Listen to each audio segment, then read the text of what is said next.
Hello, this is my next video for math for Unit 2. We will be going over page 293,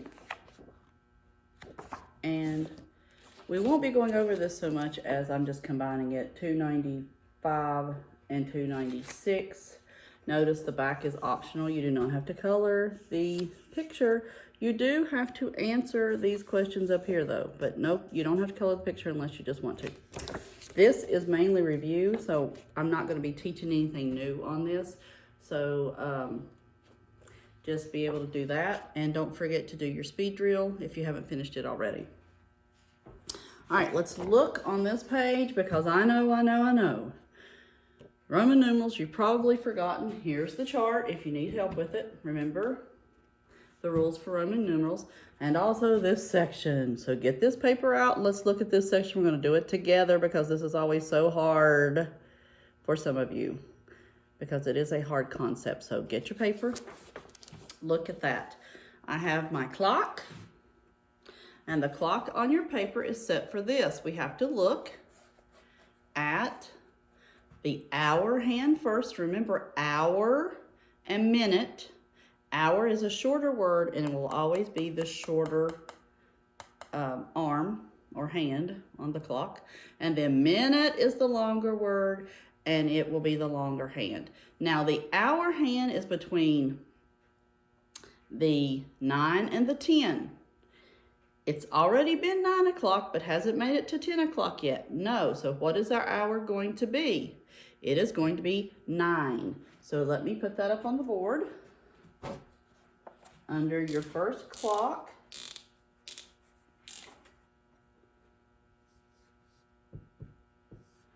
let me read the problem first. That might be a good idea. Marco's family hiked a short distance on the Bright Angel Trail. Set the clocks and write the times for the family hike. Now, they began, we've got the hour, 9 something. Now we look at the minute hand. It is on the 5. So when 5 is the minute, we can either count by 5s or 5 times 5 is what? 25. Let's check. 5, 10, 15, 20, 25.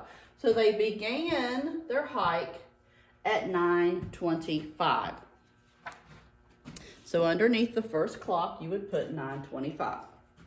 Now for the second clock, you have to set the time, draw your hour hand and your minute hand, and it is for 1 hour later. So we have to take the hand around all the way back around to the 5. So what time is it now? The hour hand is between the 10 and 11. So what is it going to be? 10 or 11? I hope all of you said 10. And underneath, let me look, it says turned around. So I'll put that on there.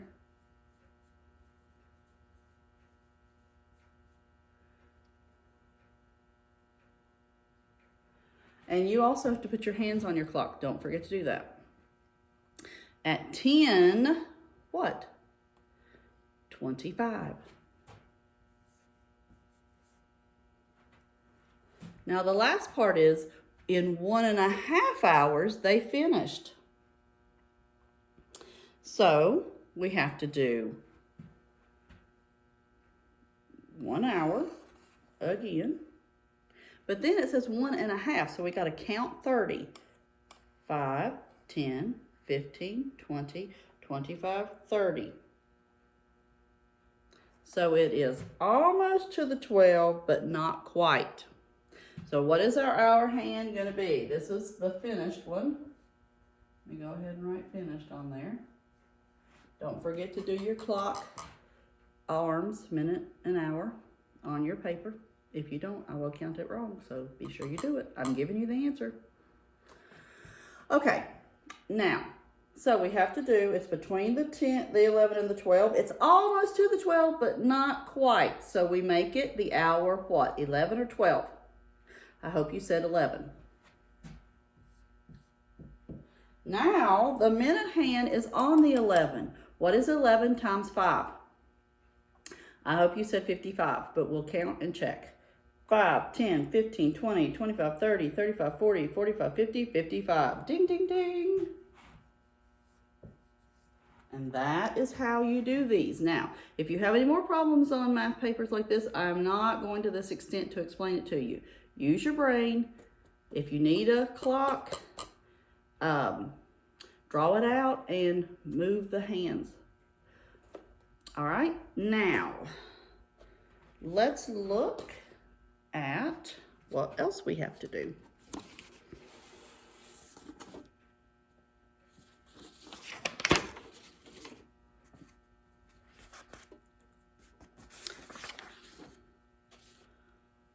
All right, let me write these. Give me a second to write these up on the board. Here's your answers.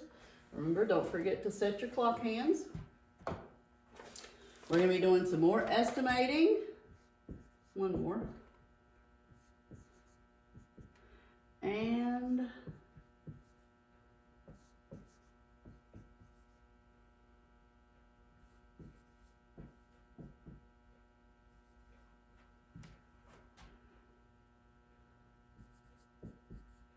okay. Now, remember mixed numbers. A whole number is one whole number. Think 12 whole pizzas. They're whole, they're all together.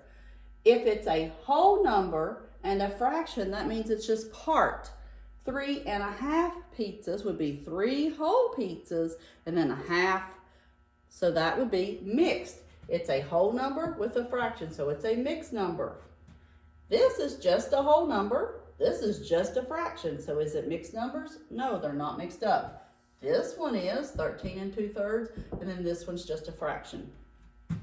I wanted to go over that real quick. Now let's do our estimate problem.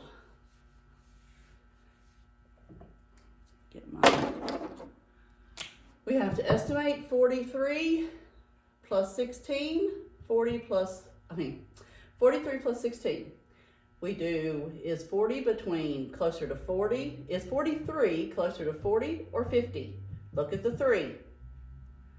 It would be closer to 40. Is 16 closer to 10 or 20? It would be closer to 20. So 40 plus 20 is 60. And then 3 plus 6 is 9. 4 plus 1 is 5.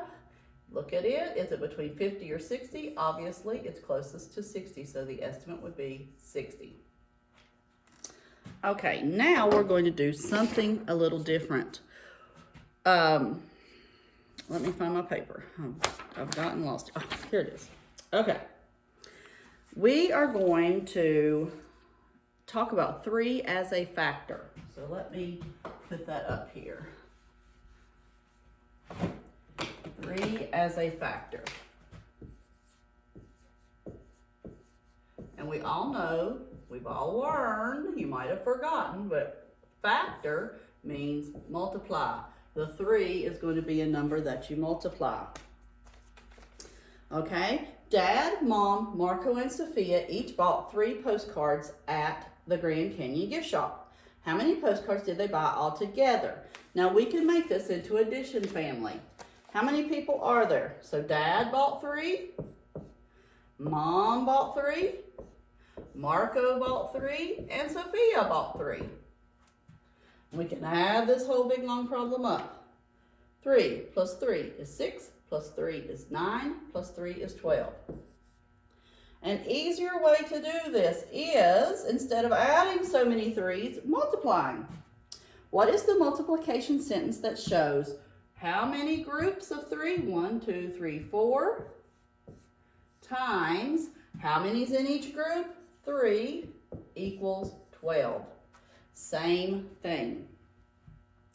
So they bought 12 postcards. Don't forget your label.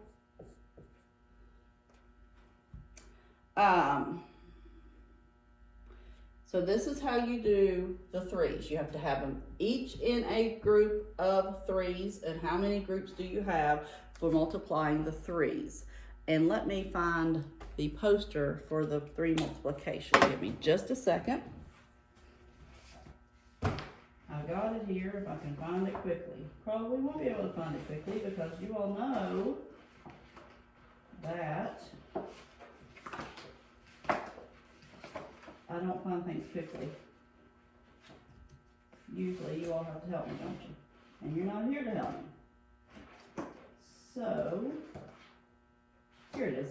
Found it. It wasn't that bad. Here is your multiplication 3s. Right here, we have not discussed the division. You can go ahead and start learning them. You need to start memorizing your multiplication tables. All of them that we've talked about. Of course, 0s and 1s are easy. 10s are easy. 2s aren't that bad. 3s are a little more difficult, and 5s are easy. So 3s, you're gonna have to really, really practice. Parents, if you have multiplication flashcards, that would be great. They're easy to make. So start practicing your multiplication flashcards, because we just go up to, we will learn up to the 5s plus the 10s. So we'll learn the 0s, 1s, 2s, 3s, 4s, 5s, and then the 10s. If they master that and get that easily, then I would go ahead and start adding the 6s, 7s, because when you get into 3rd grade, you'll be adding more to it. Now, of course, the beginning of 3rd grade, it'll be review, but if you want to be ahead of the game, I would start practicing those multiplication tables, because the only way you're going to be successful in multiplication and especially in division, when you get into the bigger division problems, is through memorizing your multiplication tables. So if you're sitting and playing, mom, dad, grandma, grandpa, call out a problem to them and let them say it. When my kids were young, we were outside, and when they were playing or if they were hitting a ball, before they hit it, they had to tell me a problem. I would give them a problem, they had to tell me the correct answer. So that's something fun and easy to do. Thank you. Have a blessed day. I love you. I miss you. Get your work done.